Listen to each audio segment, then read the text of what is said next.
जब अब्बा हज़रत याकूब अलैहिस्सलाम को यूसुफ अलैहिस्सलाम का खुशबूदार कुर्ता मिला तो उनकी रूह में नई ताजगी दौड़ गई। मिस्र की जानिब एक लंबा सफ़र शुरू हुआ। उन्हें यकीन था कि अब इंतज़ार की घड़ियां ख़त्म होने वाली हैं। उनके साथ पूरा ख़ानदान और बड़े बेटे भी थे जो माजी की ख़ताओं का कफ़ारा अदा करने का मौका पाकर मुतमईन थे। काफ़िला मिस्र की ज़रख़ीज़ ज़मीन में दाखिल हुआ। शहर के दरवाजे पर इंसाफ पसंद वज़ीर हज़रत यूसुफ अलैहिस्सलाम अपने छोटे भाई बिन्यामीन के साथ अपने अहले ख़ानदान के इस्तक़बाल के लिए खड़े थे। बरसों की जुदाई अब चंद लम्हों की दूरी पर थी। यूसुफ अलैहिस्सलाम की नज़र जैसे ही अपने अब्बा पर पड़ी, उनकी आंखें भर आईं। याकूब अलैहिस्सलाम की आंखों में आंसू थे, मगर इस बार ये आंसू खुशी और उम्मीद के थे। यूसुफ आगे बढ़े और अपने अब्बा को गले लगा लिया। बरसों बाद बाप बेटे की ये मुलाकात इतनी जज्बाती थी कि फ़िज़ा मोहब्बत और दरगुजर से भर गई।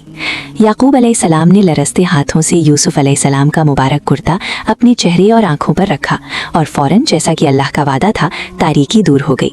याकूब अलैहिस्सलाम की आंखों की बिनाई लौट आई। उन्होंने पहली बार यूसुफ अलैहिस्सलाम को उनकी शाही शान शौकत में देखा। इस मौजज़े को देखकर पूरे ख़ानदान में खुशी की लहर दौड़ गई। बिन्यामीन, जो हर लम्हा अपने भाई यूसुफ के सबसे करीब रहे थे, दौड़कर अपने अब्बा के पास आए और शौक से उनके हाथ चूमने लगे। ये दिन सिर्फ मिलन का नहीं बल्कि अल्लाह की रहमत के नुज़ूल का भी था। यूसुफ अलैहिस्सलाम ने अपने ख़ानदान का पुरजोश इस्तकबाल किया और उन्हें मिस्र के सबसे आलीशान कक्ष में अपने शाही तख्त के करीब इज़्ज़त के साथ बिठाया। उन्होंने अपने अब्बा से अर्ज़ किया, अब आप सब यहाँ अमन और इत्मीनान के साथ क़याम करें। अल्लाह ने हम पर बड़ा फ़ज़ल फरमाया है। फिर वो लम्हा आया जिसका ख्वाब यूसुफ अलैहिस्सलाम ने बचपन में देखा था। उनके अब्बा याकूब अलैहिस्सलाम और उनके 11 भाई सब के सब यूसुफ अलैहिस्सलाम के सामने अदब और तवाज़ो के साथ झुक गए। ये सजदा किसी बादशाह को नहीं बल्कि अल्लाह के उस पैगंबर को था जिसने रब की हिकमत को दुनिया के सामने जाहिर कर दिया। 11 सितारे, भाई, चांद, मातृ मकाम का प्रतीक या याकूब का बुलंद दर्जा, और सूरज याकूब यूसुफ अलैहिस्सलाम के सामने झुक गए। बचपन का वो रहस्यमय ख्वाब अब एक अब्दी हकीकत बन चुका था। यूसुफ अलैहिस्सलाम ने ऊपर की जानिब देखकर अल्लाह का शुक्र अदा किया। यूसुफ अलैहिस्सलाम ने अपने अब्बा की तरफ देखते हुए कहा, मेरे अब्बा, ये मेरे बचपन के ख्वाब की ताबीर है। अल्लाह ने इसे हक बना दिया।